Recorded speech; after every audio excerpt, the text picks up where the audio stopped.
મિત્રો રાજસ્થાનની અંદર સૌથી મોટું બેઠક રાખવામાં આવી હતી, જેની અંદર મિત્રો શું નિર્ણયો લેવામાં આવ્યો છે આગળ તમને બધું મિત્રો કહેવા જઈ રહ્યો છું. રાજકુમાર જાટને લઈને મિત્રો સૌથી મોટો ખુલાસો, શું મિત્રો આંદોલન છે થવાનું છે, આગળ તમને બધી જ માહિતી બતાવવા જઈ રહ્યો છું. એની પહેલાં ચેનલમાં પહેલી વાર આવી હતી વિડીયોને બંને એટલું શેર કરીને પછી સબસ્ક્રાઈબ કરવાનું ભૂલતા નથી.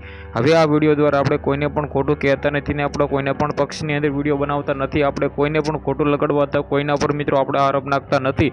આપણા વિડીયો બસ તમારા માટે જ મિત્રો બનાવી છે ને તમને સારું લાગે અને તમારા સુધી આ મિત્રો જાણકારીઓ મળે. બાકી આપણો આ વિડીયો દ્વારા આપણે કોઈને પણ સપોર્ટ કરતા નથી. તો તમારા બધા લોકોનો ટાઈમ બગાડો નથી, વિડીયો કરી છે ભાઈ. ચાલો, તમને બધા લોકોને ખબર છે કે રાજકુમાર જાટને લઈને મિત્રો રાજસ્થાનની અંદર સૌથી મોટી બેઠક ભાઈ અત્યારે થઈ છે. આની અંદર મિત્રો આંદોલનની પણ કહે તો પણ ખોટું નથી, કારણ કે મિત્રો લાખોની સંખ્યામાં મિત્રો વાત કીધો લોકો છે એ રાજસ્થાનની અંદર. તમને બધા લોકોને ઓલરેડી ખબર છે કે મિત્રો આના વિશે એમ કીધો ખુલ્લેઆમ પડકાર કર્યો હતો અને મિત્રો વાત કીધો આંદોલન પણ થયું હતું અને મિત્રો બેઠક પણ થઈ છે. આની અંદર હજારોની સંખ્યામાં લોકો પણ આવ્યા છે.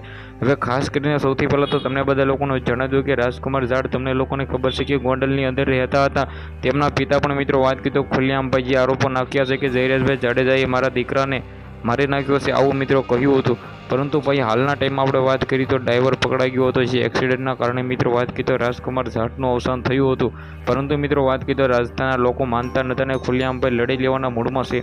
હવે જે પણ થશે આપણે આવનારા ટાઈમમાં જોવાનું રહેશે. તો ઓલરેડી તમે સબસ્ક્રાઈબ પણ કરી રાખજો. આ વિડીયોને તમારે બંને એટલું શેર કરી દેવાનું છે, કારણ કે મિત્રો આપણી યુટ્યુબ ચેનલની અંદર આવા નવા વાયરલ ટોપિકના વિડીયો સૌથી પહેલાં તમને જોવા મળતા હોય છે. હવે આ તો આજનો વિડીયો તમને કેમ આવ્યો તો વિડીયોને શેર કરીને સબસ્ક્રાઈબ કરવાનું ભૂલવા નથી. આજના વિડીયોમાંથી આટલી જ માહિતી. આપણે એક નવો વિડીયો મળીએ.